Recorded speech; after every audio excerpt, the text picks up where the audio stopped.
अरे हाँ, तो का हाल बा भाई लोग, ठीक बानू। अरे हाँ भाई लोग, भोजपुरी के ट्रेंडिंग स्टार, अरे हाँ अपन ट्रेंडिंग स्टार खेसारी लाल यादव जी के एक और ब्लास्ट होली सॉन्ग, अरे हाँ बारूद होली सॉन्ग रिलीज होके जा रहा बा। जौन गाने के टाइटल बा 14 के होली बा। अरे हाँ भाई लोग, ये वाला गाना कब तक लाता, काना चैनल पर आता, कौ तरीके रिलीज करा जाता भाई लोग, गाना कैसन होकर बा पूरा फुल जानकारी मिली तो लोग के ये वाला वीडियो में।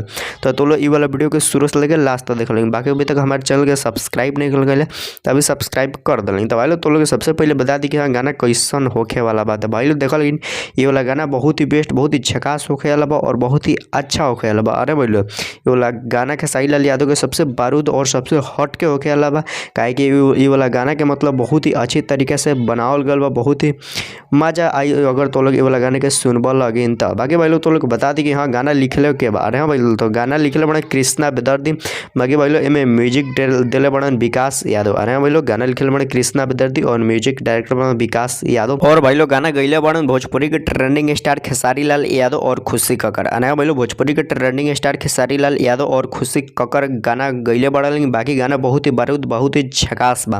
बाकी भाई लोग तो लोग बता दी कि हाँ इफेक्ट में यानी हीरोइन में काम के कैले बात है। भाई लोग देखल लेकिन प्रिया रघुवंशी इफेक्ट में यानी हीरोइन में काम करे बड़ी प्रिया रघुवंशी, और बहुत ही मस्त, बहुत ही झकास तरीके से खेसारी लाल यादव के साथ काम करे ली। कि बहुत बेस्ट तरीका से खेसारी लाल यादव के साथ डांस से लेके हर चीज़ पूरा बेस्ट करे ली। बाकी भाई लोग फिर से तो लोग बता दी कि हाँ गाना लिखल बने कृष्णा बेदर्दी और म्यूजिक डायरेक्टर बना आर्या शर्मा। आने भाई लोग गाना लिखल बने कृष्णा बेदर्दी और म्यूजिक डायरेक्टर बना आर्या शर्मा। बाकी भोजपुरी के ट्रेंडिंग स्टार खेसारी लाल यादव और खुशी कक्कर मिलकर गाना गईले बढ़ा तो लोग समझ सकते हैं खेसारी लाल यादव और खुशी कक्कर के जब आवाज़ में आई तो कितना बवाल मची और वाला कितना तहलका मची। बाकी भाई लोग तो लोग बता दी कि ये वाला गाना कौना चैनल पर आवेला बा, तो देखल ही नहीं वाला गाना बा जौन पम्मी रिकॉर्ड यूट्यूब चैनल पर आवेला बा। भाई लोग पम्मी रिकॉर्ड यूट्यूब चैनल पर आवेला बा तो लोग ये वाला गाना के जरूर सुने लें, गाना के मिस मत करे लें।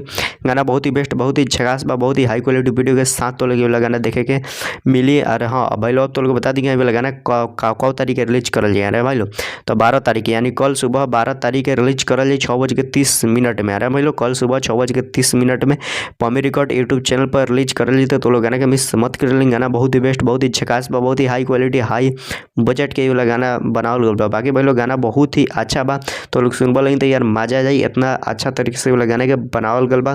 बाकी भाई लोग ये गाना सब गाना से हट के बारे में भाई लोग खेसारी लाल यादव के सब गाना से हट के बा। बाकी भाई लोग तो लोग कल सुबह जरूर सुनिए, लेकिन पम्मी रिकॉर्ड यूट्यूब चैनल पर गाना रिलीज होकर बा 6:30 में। बाकी भाई लोग तो लोग ये वाला वीडियो कैसा लगा, अच्छा लगा तो लाइक कर लें, चैनल के सब्सक्राइब कर लें, बाकी वीडियो के शेयर जरूर कर लें। बाकी यहाँ तक वीडियो देखे खातिर बहुत बहुत धन्यवाद।